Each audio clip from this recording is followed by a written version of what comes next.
1 year ago, I attempted to bikepack the Fool's Loop, a 230-mile mixed desert loop with an expansive variety of terrain ranging from hundreds of miles of chunky single track to dense urban pavement to never-ending, ultra-remote gravel road climbs. 100 miles into the Black Canyon Trail made a fool out of me when a minor washout somehow sheared off my derailleur hanger. Stranded without a backup and feeling very vulnerable, with coyotes seemingly closing in on me, I walked to the nearest civilization, called my wife to drive a few hours to bail me out, and licked my wounds. In hindsight, I've thought of many different creative solutions to the problem. I could have converted to single speed and pedaled to the nearest bike shop the next morning, but it wasn't likely they would have had the right derailleur hanger for my obscure 2018 Motorbikane frame. Ultra sports force you to push past the limits you thought you had, and ultra bikepacking often makes you do some creative problem solving in heightened emotional states. Over the past few seasons, I've actively tried to get better at this, knowing when is the right time to push past limits and embracing failure as learning opportunities. When things go wrong, giving myself some mental space. So after a year of other successful bikepacking races, I decided to go back to the Fool's Loop and give this one another go. This is that journey of redemption.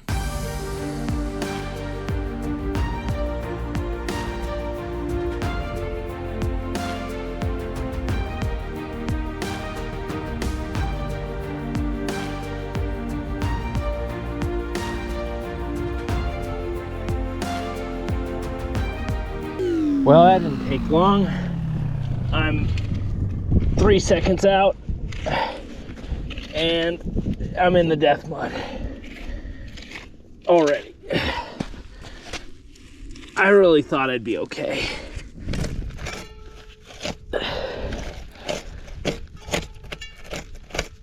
I fucking hate death mud. Man, if I can get most of this mud off, this road is pretty good. Rideable. It'll be all right. You know, I've had enough death mud for one lifetime. Pinions and pines. I'm just not interested.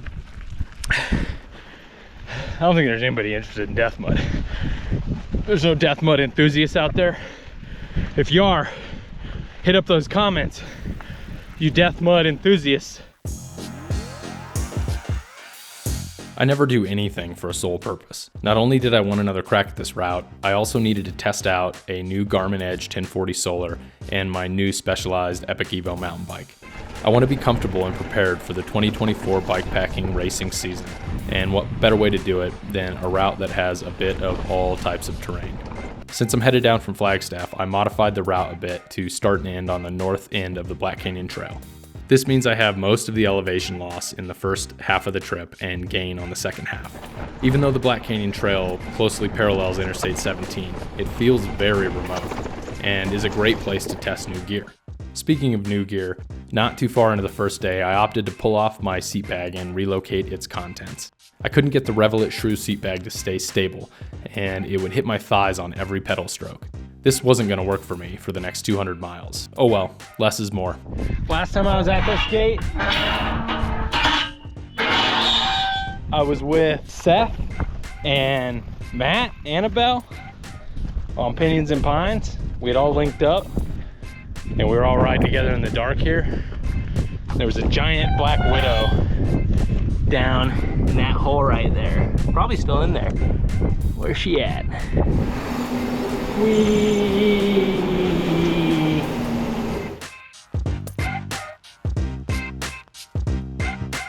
With my 3-liter water capacity, I stopped at every refill opportunity and tried to stay hydrated and full of tailwind, but still felt the cramps slowly coming on. The BCT is deceptive. Even though I started at 4,400 feet of elevation and am headed down to 1,800 feet, there is still significant climbing, somewhere around 7,700 feet. This means tons of fast descents and punchy climbs for hours and hours. All day, actually. This is an excellent trail. So many fun, flowy sections to keep things lively. There it is! The first saguaro en route. I shall call this Frank. The first saguaro en route. Goodbye, Frank. Sunset. Filled up with 3 liters of water. I'm 8 hours in. Night riding on the single track with a squeaky front brake. Scare off all those animals. Soon I started to hit some serious fatigue. Knowing I had 2 more days of significant climbing, I opted to call it a night at mile 83. It's a good day.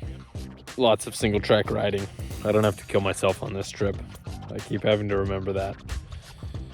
Even though I want to keep going, I won't. Make it at least a little bit enjoyable. Get some sleep tonight. Here's my lovely bivvy. I brought the extra squishy mattress. Got a pillow. Got the whole setup. Eye mask and everything. Time to go hit the hay.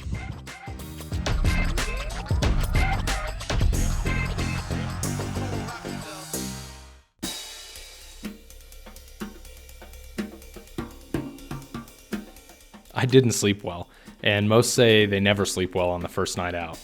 The wind whipped all night and the coyotes howled, and I finally decided to get up and pack up at sunrise. I was moving with a bit of excitement. Today was a day full of exploring new places. This feeling is one of the main drivers that keeps me coming back to this sport. The anticipation of seeing new sights, meeting new people, and adventuring keeps me turning the pedals. I headed out, turning east and connecting with the Maricopa Trail, where my spirit animal, a healthy-looking, not-so-stealthy coyote, crossed my path, and we cautiously stared at each other for a few minutes.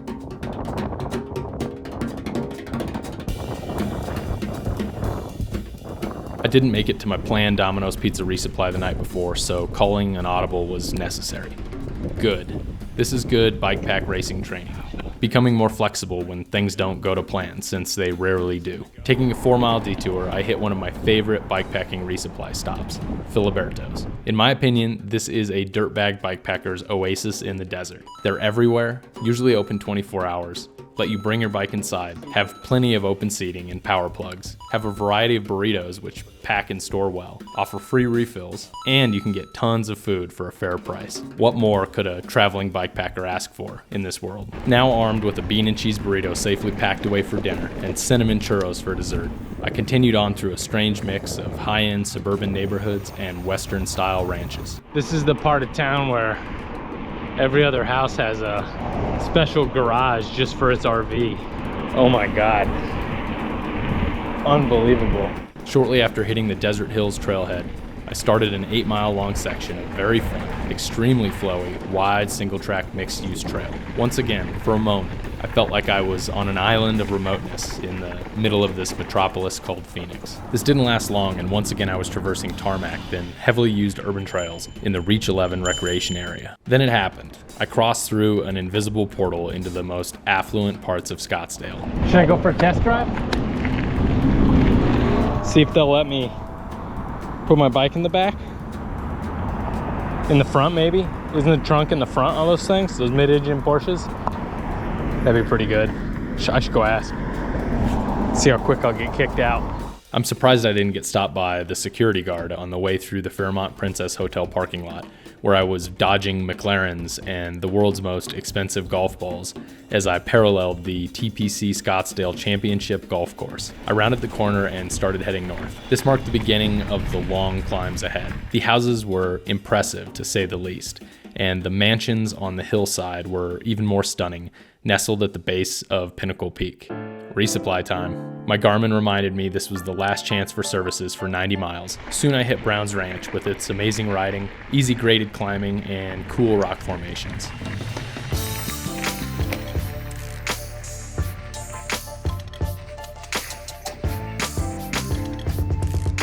I settled in for the next few hours as the climbing miles ticked away, gaining about 2,500 feet before then death gripping the fast descent down to Horseshoe Reservoir and Dam. I'd hoped to make it to Sheep's Bridge by sunset, but this would just have to do. Pretty cool spot.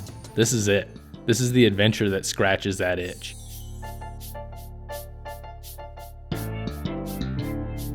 Darkness came and I eventually made it to Sheep's Bridge. Here are some pretty cool photos of it that some other people took, but all I have is this ominous looking GoPro video of me crossing the bridge at night. I filtered some water from the Verde River, put my earbuds in, and just kept turning those pedals for the next 3,500 feet of climbing in only 18 miles. That was a wild climb. It's downish for a little while, so I get a little break.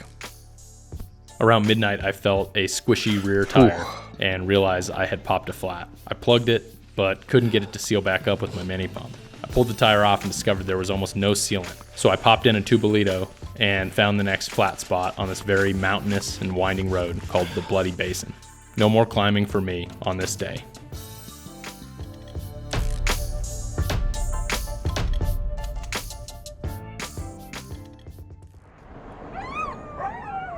The winds howled and whipped again that night, but died down as a beautiful sunrise emerged on the horizon. I rolled up my sleep kit, stuffed an apple Danish in my mouth, and jumped right into a 1,000-foot climb with an average 9% grade. Does this ever end? Wow, that was nuts. I did my own little gratitude exercise, repeating in my head, at least I'm not in death mud. At least I'm not in death mud. At least my tube is holding air, and I'm in the high desert with limited cactus. At least my tube is holding air.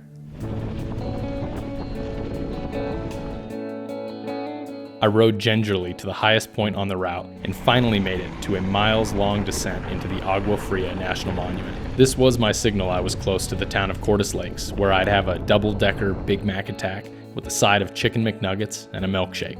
I was at the home stretch. A few more rolling hills and punchy climbs, and I was back on Orem Road and closing in on my vehicle. I was extremely impressed by both the new items on this trip. The Garmin 1040 Solar, which I intentionally didn't charge, was holding strong at 50% remaining battery, and the Specialized Epic Evo, which felt like an old friend on 12-hour days. It performed like a champ on chunky single track and stand up and grind road climbs. There's something deeply satisfying in going back and finishing something you've previously failed on. It doesn't matter what it is, failure is learning. With the death mud, the long days, and the mechanicals, the Fool's Loop tried once again to get the best of me, but I didn't let it. This time, I slowed down, took my time, thought things through, and had success.